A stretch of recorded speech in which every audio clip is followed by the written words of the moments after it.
Welcome back to the deep dive. I want to start today with a specific kind of anxiety that I think is it's everywhere right now. Okay. It's that nagging voice in the back of your head. If you're an entrepreneur, a creative, really anyone trying to build something, it's the pressure to be the first. The obsession with novelty. Yes, it feels like the defining neurosis of our time. Right. This culture we live in, it worships the disruptor. We're constantly told that if you aren't, breaking the paradigm or inventing a whole new product category, you're somehow failing. You're just noise. You're just noise. Exactly. So I'd call the unicorn complex. Yeah. We look at, the Steve Jobs of the world and think the only path to success is to conjure something from thin air that's never existed. Which is just a paralyzing way to live, and honestly, a really risky way to do business. Very risky. Exactly. But what if that's actually the wrong way to look at success? What if the secret isn't some shiny new idea, but mastering the art of, well, not reinventing the wheel? It sounds so counterintuitive, almost heretical in the startup world. But the evidence really suggests that looking backward is often the smarter play. So to help us unpack this, we're diving into some really fascinating source material today. We're looking at excerpts from the Rock Star Roadmap to Proven Success and the book Rock Star MBA. Which, I have to say, when I first heard the title, I thought it was going to be about, trashing hotel rooms. I was kind of hoping for that, not Yeah. going to lie. But Yeah. no, it's this incredibly dense, practical business analysis. It really is. And the mission for this deep dive is to unpack the source's main argument, which is that the most reliable path to success is efficient, not necessarily original. The text highlights 77 untapped lessons, but we're focusing on this one big principle. You don't have to start from scratch. Okay, let's jump right in then with the first major nugget. It sets the stage perfectly. The whole argument is anchored on a quote by Tony Robbins: "Success leaves clues." It's a great one-liner, but I feel like we need to drill down into what that actually means, because people hear it, they nod, and then they go right back to trying to invent the next iPhone in their garage. So what's the breakdown here? The author argues that success is rarely, a lightning strike of luck. It's much more like a recipe or a map. I love that analogy. If I want to bake a chocolate cake, I don't go into the kitchen and start mixing random chemicals to see if I can invent a new form of sweetness. Right. You'd end up with a pile of sludge Mm. or an explosion. Exactly. I just find a cookbook. I find a recipe that's been tested 1,000 times by better bakers, and I follow it. Precisely. And in business, we often ignore the cookbook because of our ego. We want to be the inventor. But the source material argues that if you just study the careers of rock stars, of successful entrepreneurs, you can see the clues they left. You can identify a path that already works and that lets you avoid all the pitfalls. So we're talking about finding a template, and the source brings up maybe the most literal, most un-rock and roll example possible: the franchising model. It does. And while it doesn't sound very rock and roll, it is the ultimate shortcut. In a franchise model, the entrepreneur creates absolutely nothing new. Which sounds like cheating to a lot of creatives, right? Well, It feels like selling out. But look at the results. When you buy into a franchise, you're not paying for the right to innovate. You're paying for the right to execute an established system. And the source makes a really key point here. The key to success is not innovation. In fact, innovation is often discouraged. Right. You buy a burger franchise, you can't just decide to start selling sushi on Tuesdays because you're feeling creative. Exactly. You follow the script.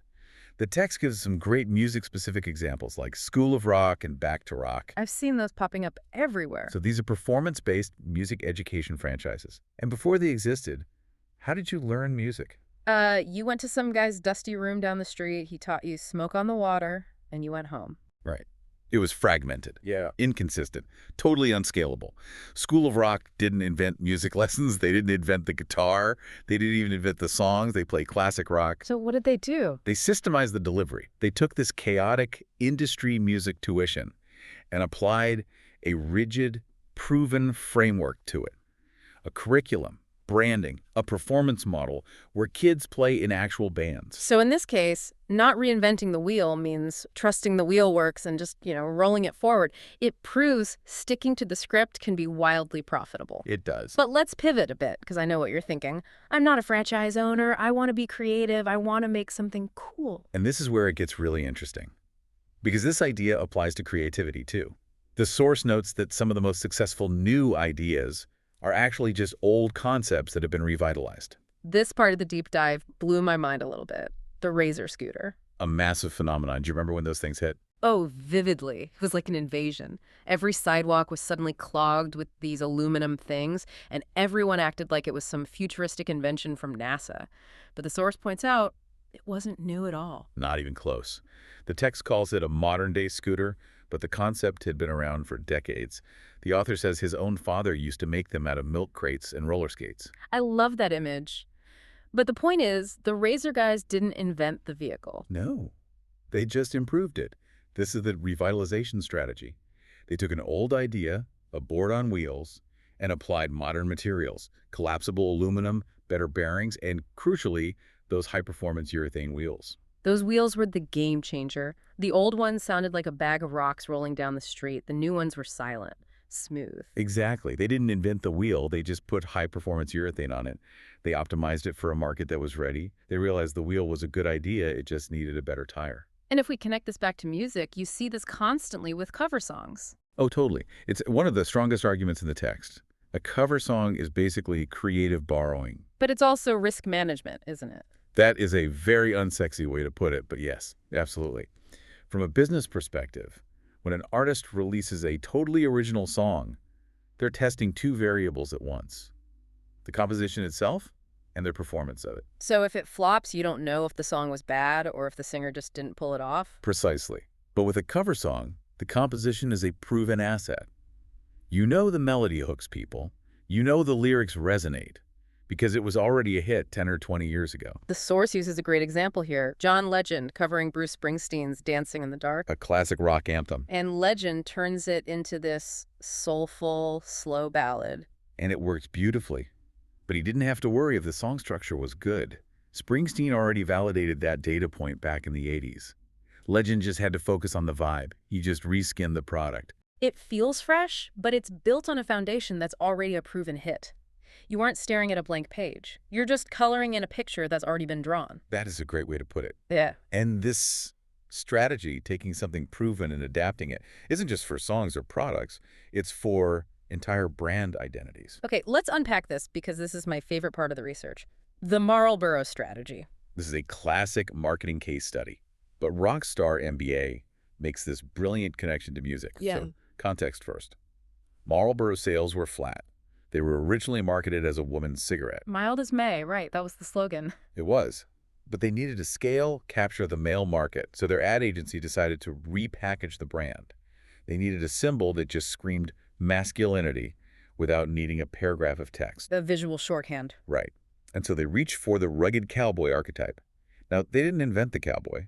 The rugged outlaw is an archetype that's existed in American culture for a century. It was already loaded with meaning.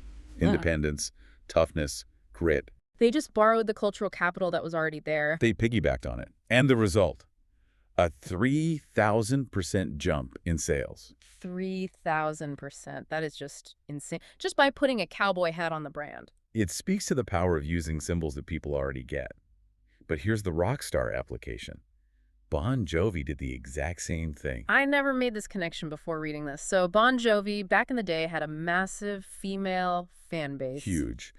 But they wanted to scale. They wanted to cross over to the male market. But in the 80s, that was tricky. They were a hair band, lots of spandex, love songs, keyboards. Not exactly screaming tough guy to the average dude at the bar. Right. So they pulled a Marlboro. They released the song Wanted Dead or Alive. I'm a cowboy. On a steel horse I ride. He's literally calling himself a cowboy. Correct. They adopted that same rugged outlaw imagery. They started wearing duster coats and carrying acoustic guitars. And the female fans stayed. They stayed because they still love John. But suddenly the guys are like, okay, yeah, cowboys are cool. Being an outlaw is cool. I can get down with this. That is brilliant. They used a proven tool, the cowboy symbol, to bridge the gap. They didn't try to invent a new kind of masculinity. They just used the one that already worked for selling cigarettes and applied it to selling records. Effectively doubled their market. Yeah. And again, it reinforces the theme. Look for what's already worked. Don't strain yourself inventing a new archetype when the old ones are still powerful. The clues are right there in the culture. So what does this all mean for leadership? We've talked products, songs, branding, but what if you're a manager, a CEO? This is where we get into the concept of the map versus the treasure. Oh, I like this. Tell us about the Def Leppard story from the source. So you have the legendary producer Mutt Lange. He's working with Def Leppard on Hysteria, one of the biggest albums of all time. Pour some sugar on me, love bites, yeah. The guy's a genius. He is. But he had a very specific philosophy. He told the band, quite clearly, I cannot create the treasure. The treasure being their talent, their sound, their chemistry. Right. That raw material, the gold, had to come from them. He couldn't play the guitar for them. But he said, I can be the map. I can't give you the gold, but I can show you how to get to the mine. Exactly. He viewed his role as the guide who knew the terrain. He had the experience. He knew how to structure a hit song, how to layer vocals to get that massive stadium sound.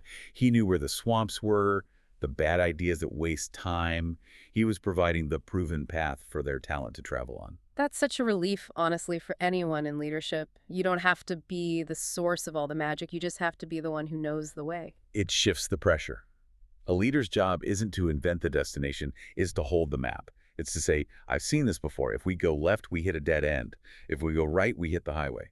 Speaking of hitting dead ends, we have to talk about the flip side of this. Because not reinventing the wheel isn't just about copying success. It's also about avoiding disaster. This is a crucial angle. Learning what not to do is just as valuable, if not more so. There's a quote in the text from Eddie Van Halen's father that I thought was hilarious. Yes. He told Eddie that you can learn from everyone, but mostly you learn what not to do. Which is so true. If you just look around, the world is a library of failures. It is. And the source lists some historical failures.